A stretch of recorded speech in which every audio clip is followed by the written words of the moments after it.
What's up YouTube? Today's video is gonna be explaining more about in depth of the Tornado Shot Berserker build. The Tornado Shot Berserker build is probably overall the best build I've played in this league, and that's kind of saying something because I played a lot of pretty good builds like Frostblades, Aura Stacker, and all sorts of other builds. And for its cost right now, this build I feel like cannot be beat in terms of being able to do all content. Right now what you're watching is probably the hardest content in the game that you could possibly do, which is a 100% Delirium map and Burial Chambers, and trying to do Legion at the second half of the map, because that's when the more stacks of or layers of rewards you have, the harder it is. And this build's single target is pretty good, but what really makes it stand apart from other builds I've played is how tanky it is. I mean, it's probably not as tanky as the Aura Stacker, but the combination of Petrified Blood and being able to get Fortify on a bow build and Curse Immunity and Ailment Immunity, it just makes the build extremely tanky. So you're pretty much able to stand still and do a lot of damage. And in PoE, a lot of damage is conditional upon if your character can survive, right? So even if you have like 100 mil DPS, but if your character just instantly dies and goes back to the town using your 6 layers of portal defense, then your actual damage is really low, right? Because you're not actually in the map anymore. So that's why I always believe in making a semi well balanced character instead of just like having a 3.5 4k HP character and trying to live with dying. Like, it's fine at the beginning when you make a character like that, but when you want to do end game and other stuff, you want to make sure your character is somewhat tanky. Like, yeah, it might not always like be able to live 24/7, but you don't want to be dying like 3-4 times in a map and it just becomes a very unenjoyable experience. This character overall was able to do all content. I am going to showcase a Feared and a Deathless Maven, and it was actually pretty easy. I'm surprised how good Tornado Shot holds up, in that I didn't even need to use a secondary 6-link like most skills use, like a barrage or something, but this skill is different, right? It's able to be, you only need one skill to click on for your bow build, and that's one of the parts that I hated about bow builds in the past, was that you had 2 6-links and you actually had to aim a barrage, and it was just the worst feeling ever. And there is a huge benefit of being ranged. Like, this map would probably be a lot harder, and I have tried this map a lot of times with Frostblades, or Stacker could probably do it pretty easily too with good enough gear, but in the end this build's gear is less than 1 mirror, and I'm very satisfied with the progress. So let's get straight into the building gear overview before I go into the defense mechanics and what makes this character so tanky. So I was able to get a lot of upgrades for this build, and it's actually been pretty good in terms of like slowly character progression, because at this point it's probably going to be a lot harder to get upgrades. I'm not really sure where it's going to come from, so let's see what we have. So we have the same Doomfletch Prism. I'm using a non-shaped one as I want to get level 10 faster projectiles. I did try to corrupt one shaped, and I got 5% attack speed and 6 to 80 lightning damage. So if that was faster proj, I would definitely be using a bow. The Asenath's Chant, I did divine it to 15% attack speed. I also paid someone to run my lab enchant for me, and I got Tornado Shot Fire's additional secondary projectile. So that ended up costing 5 exalts. But you can also use Sniper Smart Curse effect, or you don't even need an enchant to begin with. As long as you have an Asenath's Chant, then that's pretty much the most important thing. So here, I think, did I make this amulet yesterday or did I make it today? No, I had this amulet yesterday, right? So this is pretty much just a multi-modded amulet with proj speed, proj damage, and an increased effect of non-damaging ailments. This is probably going to be really hard to upgrade. Only real upgrade I can see is maybe trying to get off the multi-mod craft with Ashling and trying to hit a home run, but probably not going to happen, as I probably want to, I mean, there's not really that much better amulet I could hope for. Only thing better is on a better base, because I'm really int starved right now. So if I get strength in space or a lapis amulet, I would literally save a skill point. Now this quiver I ended up buying for 25 exalts, and it was a 5% DPS upgrade from my old quiver, which was this one. And I mainly bought this one because I thought that it had a lot of room to scale in the future if I wanted to play Ice Shot, as it has gained 10% of fizz as extra cold. It also has wet, it has some multi, which I'm sorely lacking, and some crit chance with bows. and 60 dex. So I guess it also gives me a lot of accuracy. So overall, this quiver is extremely good. But I do have a quiver for sale for 10x, and it's only 5% less DPS. It's kind of an expensive upgrade, but it's kind of hard to get upgrades in the build at a certain point, so I just took it because I didn't think that there would be a better quiver for sale for any period of time.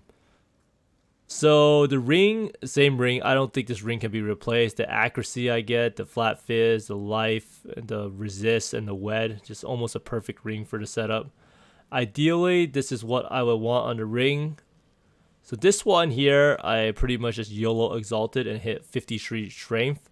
And that's actually a pretty good roll, so this ring ends up giving me an insane amount of life now. Only thing I hope that could be better is I could have gone T1 life gain for each enemy hit by your attacks and T1 fizz essence. But overall, this is pretty much as good as it's going to get in my opinion. So the rings are pretty much set in stone. Only thing I could hope for one day is to maybe recraft these rings and try to get multi on them. But that's pretty hard as both these rings have pretty good suffixes. Obviously getting multi instead of 53 strength is a lot better, but that's actually kind of hard to do. And a 53 strength is actually not wasted at all. Now Eternity Shroud is definitely a place I can get upgrades. Instead of 79 life, I could get 100 life. And 47% increased damage is the only thing that's good here. +1 gems really does nothing as my, my Tornado Shot is in my 6th link in the bow.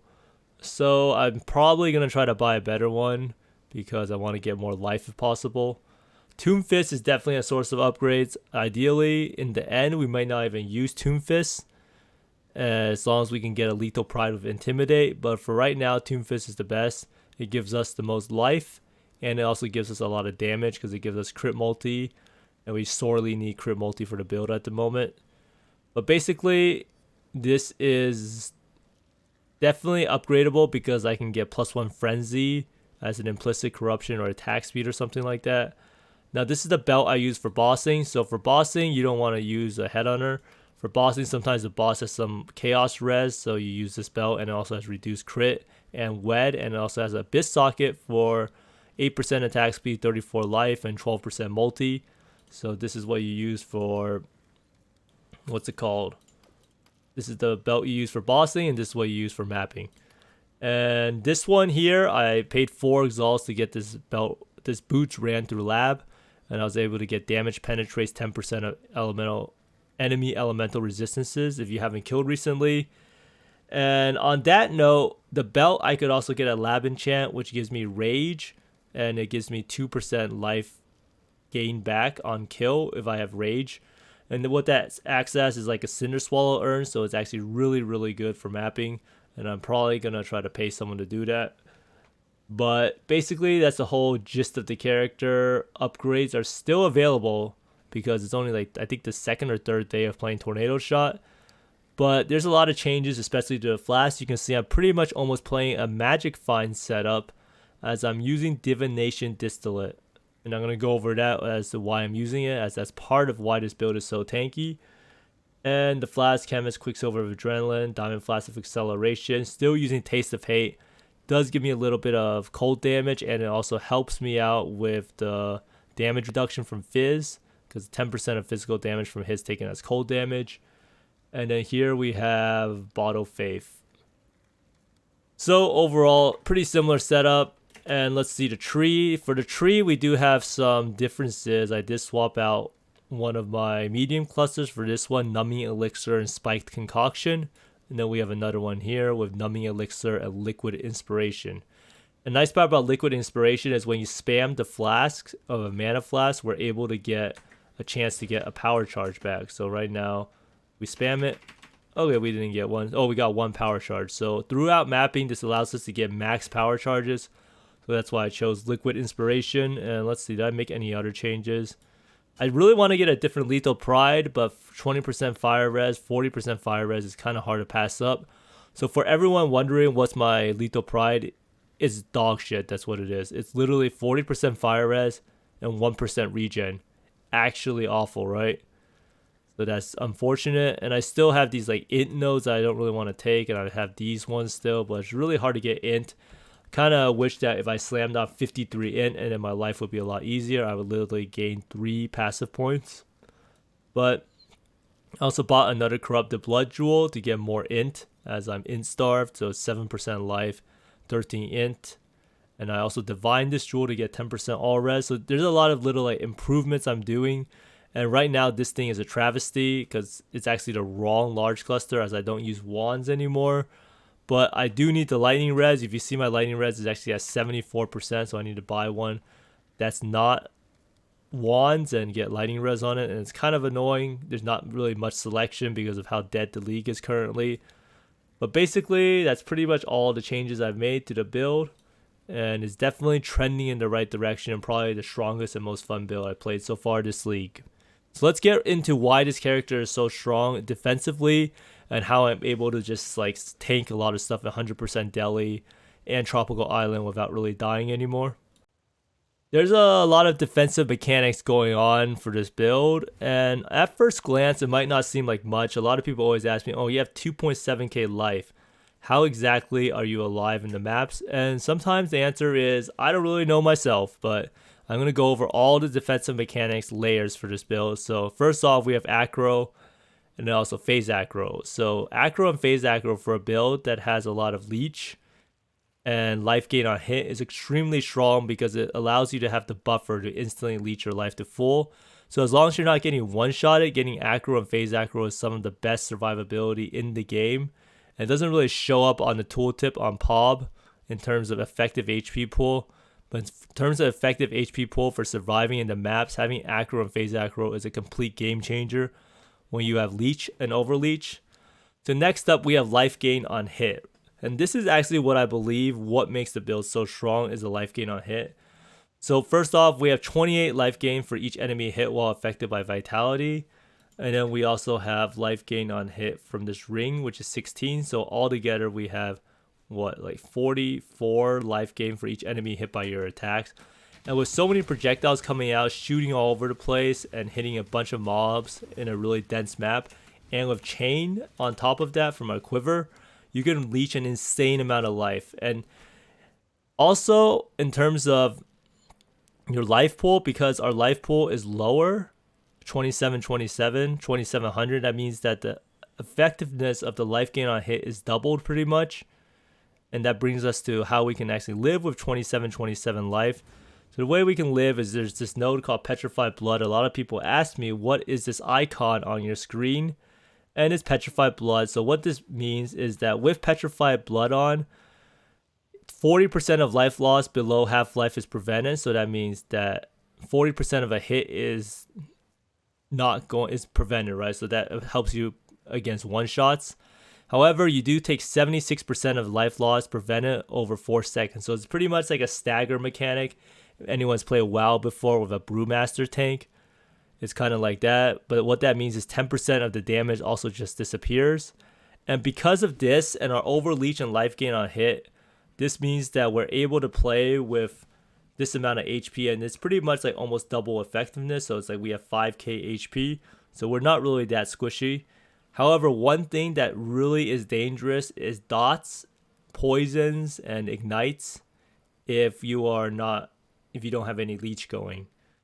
So next up is overleech that you get from Petrified Blood. And the way it works is Petrified Blood makes it so that you cannot recover past half-life. So if you read it, it says, your life cannot be raised above low life, which is 50%, other than by flasks. So pretty much, no matter what, even if you have leech, you have life gain on hit, your life cannot go above 50%. So once your life drops below 50%, it is impossible to go above 50%. So if you reserve 49% of your life, and you have 51% life, but you can never go above 50%, that means your leech effect is never removed. So what that means is that we pretty much have Slayer overleech going on the whole time because the leech never gets removed because we don't reach our full life pool, which is 51%. What that also means is that life flasks can keep going on forever as long as the life regen we gets canceled out by the Blood Rage degen. So right now, the Blood Rage degen for this build gets cancelled out almost identically by Divination Distillate, so that we are unable to actually reach full life. So that means that the flask can go on for the full duration, and we can also queue it up. So right now you go below full life, and then you can see how we have Fortify on the flask, and it also gets queued for a while, so it lasts quite a bit, even though it's not running anymore because it's been queued up. So what that also means is that we also have a bossing life, a small life flask, which we can pretty much get full uptime on. Now I'll show you in a little bit why we actually need to use a Divination Distillate flask. So for this flask here, we can queue it up, and we have Fortify up for a long time. So this flask lasts for 9.7 seconds. So if you queue it 3 times, then it lasts like almost 30 seconds of Fortify. Or maybe it's a little shorter. I'm not sure how many times you can queue it up. But by the time the Fortify ends, you'll have the flash charges again ready to go. So basically, that's how we get Fortify with the build and Overleech. But that's not it, right? Because that's just the tip of the iceberg. We're also able to get Ailment Immunity and Curse Immunity with this one node, which I learned from Jung Rowan. I watched his YouTube video about his Storm Rain build, which was pretty interesting. It had a lot of cool mechanics. So what this means is that Numbing Elixir means that when you're under effect of any mana flask, you get 40% reduced effect of curses, and when you're under effect of any life flask, you get 40% reduced effect of non-damaging ailments. So we stack 2 of these here, and then we also use Spiked Concoction because this gives us more flask effect and flash charges gained, which is really strong. So 2 of these here gives us 80%. And 80% reduced effect of non-damaging ailments means that you're not going to really notice the ailments. That means the shock is 80% less effective. But we can also get it on Harvest Implicits. 10% chance reduced effect of shock, or 10% reduced effect of freeze. And if we just get 2 of those, then we're shock immune and freeze immune, and then we're pretty much set, right?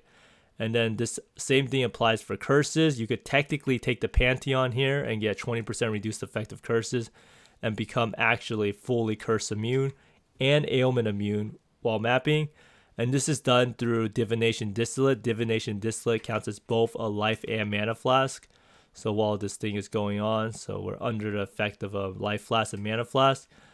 Now the thing is, you can't really sustain Divination Distillate for bossing, as you don't get enough charges back from the Pantheon here. Life flask gain 3 charges every 3 seconds.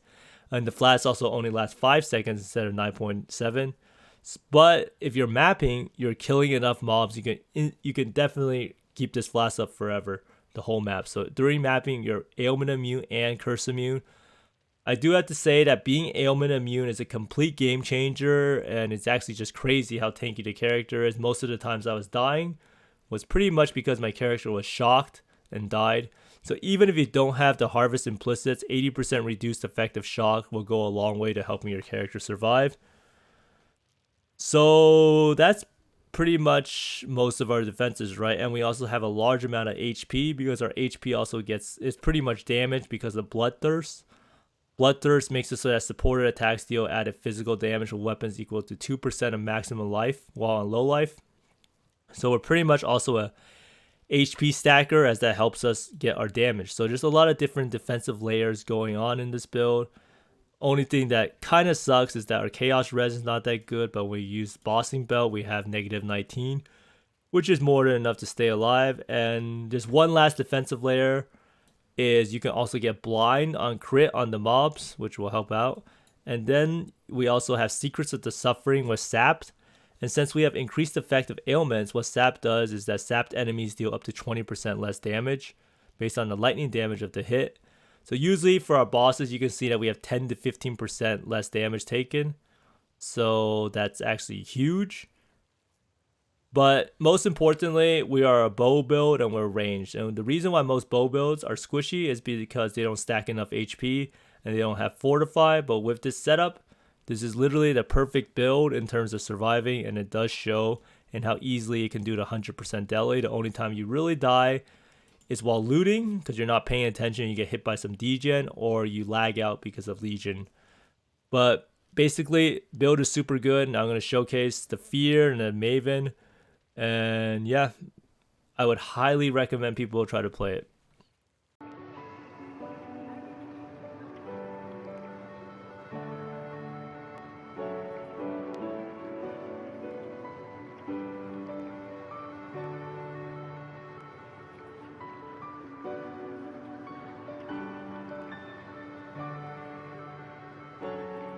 Stay with me while we leave. Don't worry, just believe me. This journey will relieve us. Stay with me while we leave. Stay with me while we leave. Don't worry, just believe me. This journey will relieve us. Stay with me while we leave. Stay with me.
I'm going in.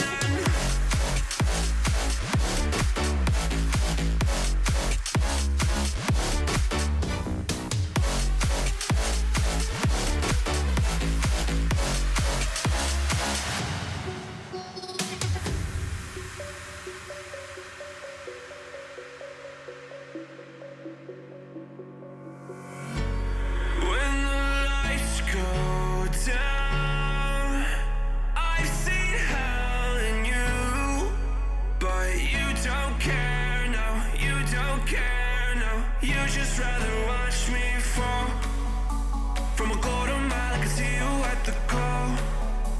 Think about it, ring won't tell you what I saw. When you break it off, you'll see who had it all. You had it all.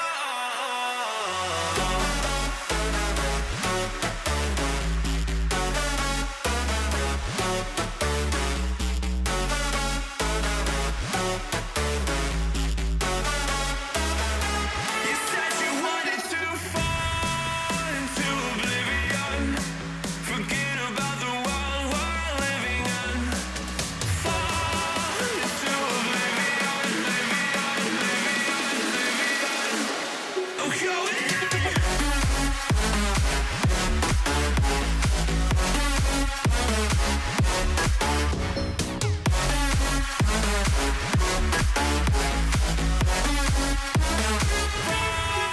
into oblivion.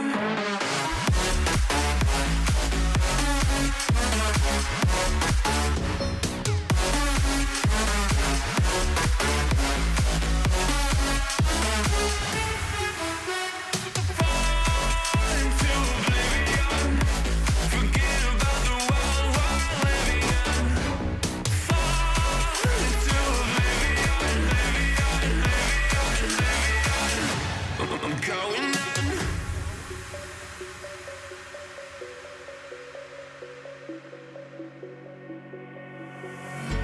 You can't fall asleep when you're counting stars. Get it together. Your mind can't sleep when you let it serve. And now you wanna see me fall from a quarter mile. I can see you at the call. Think about it, ring won't tell you what I saw. When you break it off, you'll see who had it all. You had it all.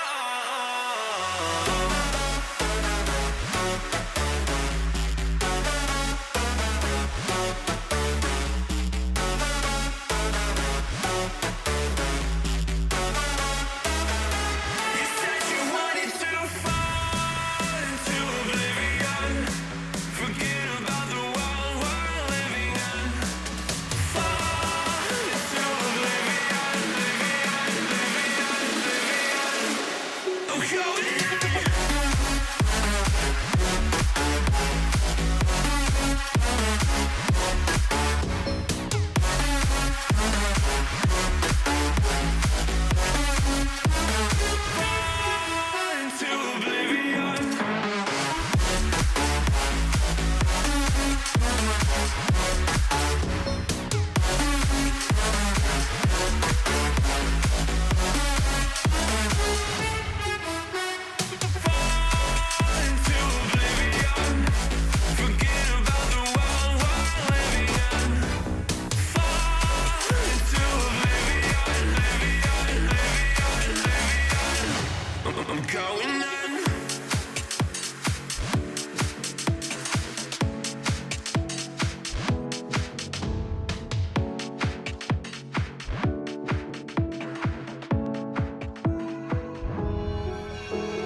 Overall, this build is really strong. You can farm the, what's it called, the meta farming method right now, Glenok. I did showcase a little bit of the mapping without the Headhunter to showcase that the Headhunter is not really what carries the build. What carries the build is its well-roundedness, its defenses, and it does not too bad damage, and it has really good clear because of chain and the additional projectiles.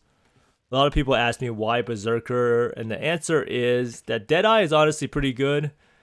It's not that bad. You do get additional chain, and you also get, what's it called, Tailwind, which is really strong, and you get 2 additional projectiles, which is probably the most important part. The focal point's pretty good for Sniper's Mark. But in the end, it just feels a lot better to play with more damage. And blitz charges, I think 40 blitz charges is insane. 40% more attack speed. And of course, the 20 to 30 flat fizz also helps out a lot. And the rage generation. So it just ends up being, it's just more fun to play for me personally. It feels a little bit faster and it feels better to attack faster. But Deadeye is definitely another good option. But I will try to make a more fleshed out guide for this, along with the Frostblaze guide, which I'm still working on. I kind of got a little caught up in the Tornado Shot build, but this is probably the best build I've played so far this league in terms of well-roundedness and fun factor. Tornado Shot's a really fun ability to play. I highly recommend everyone try it out. The build is not that expensive either. We're using a shaped bow that's around 3 exalts. And the rest of this gear, yeah, I have pretty good pieces like the quiver and boots and belt now, but you can definitely make relatively cheap shaper items. You don't even need every single item to be shaped. So if you can't afford all the shaped items, you can slowly work your way up to it. And I'll probably try to make a budget pop for this setup and showcase some more footage with like some cheap rares that I found and bought on PoE Trade. But thanks for watching, everyone. I hope you find more mirrors and exalts than I do and try out this build, and see you next time. Bye.